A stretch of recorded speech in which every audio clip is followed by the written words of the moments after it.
प्रिय विद्यार्थियों, आज हम पाश्चात्य राजनीतिक चिंतन के विचारकों की कड़ी में थॉमस एक्विनास के बारे में अध्ययन करेंगे।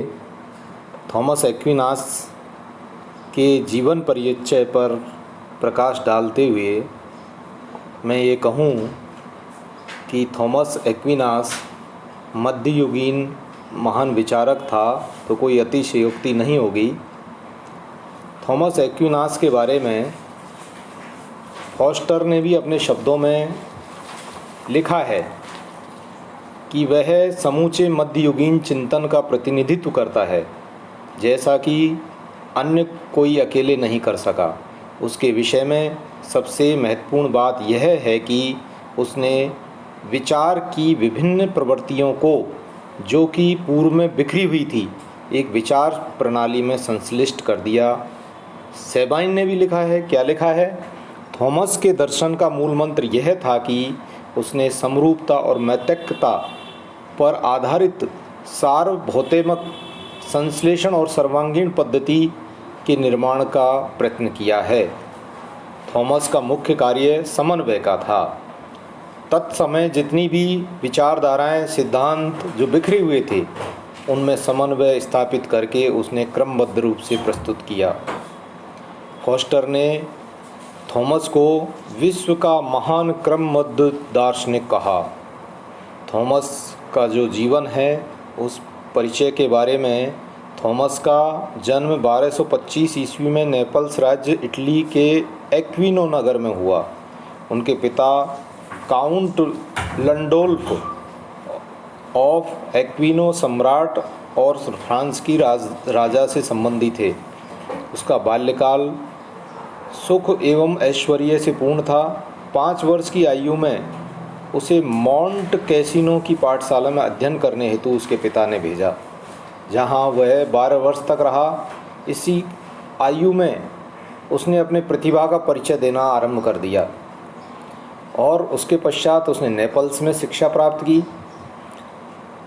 उसके माता पिता उच्च प्रकार की शिक्षा देकर उच्च राज्याधिकारी बनाना चाहते थे, किंतु थॉमस ने बचपन से ही वैराग्य प्रधान धार्मिक प्रवृत्ति अपनाने की प्रबलता पर जोर दिया।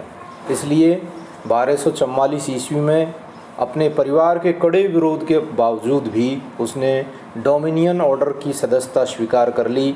माता पिता ने जब उसे इस मार्ग से विमुख होने के लिए कहा तो थॉमस घर से भाग निकला और पेरिस विश्वविद्यालय में उसने धर्मशास्त्र का अध्ययन किया।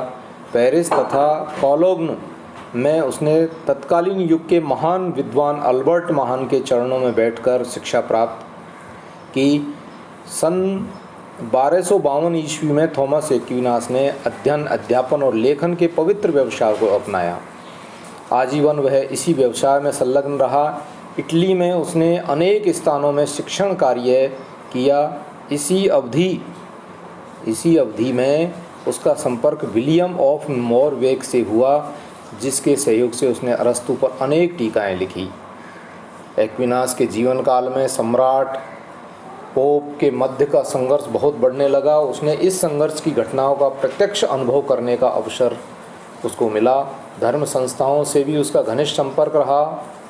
राजाओं, महाराजाओं, सम्राटों तथा अन्य शासकों से जो संबंधित धर्म संस्थाएं थी, उनका भी उसको घनिष्ठ संपर्क मिला।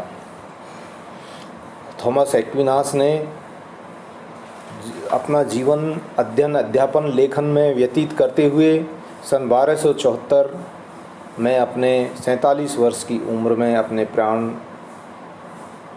त्याग दिए, अर्थात उनका देहावसान हो गया। 16वीं शताब्दी में पायस पंचम ने उनको डॉक्टर ऑफ द चर्च की उपाधि प्रदान की। ये थॉमस एक्विनास का एक सामान्य और छोटा जीवन परिचय है। थॉमस एक्विनास ने अपने जीवन काल में कई रचनाएं, कई कृतियां, कई पुस्तकें लिखी।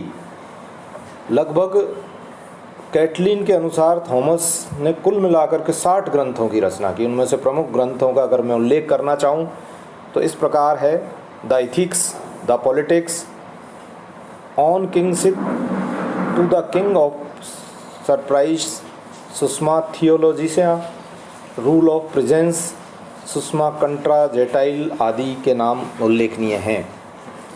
राजनीति शास्त्र संबंधी उनके विचार इथिक्स और पॉलिटिक्स की टीकाओं में मिलते हैं। इन टीकाओं को उन्होंने 1270 से 1272 के बीच में लिखा था।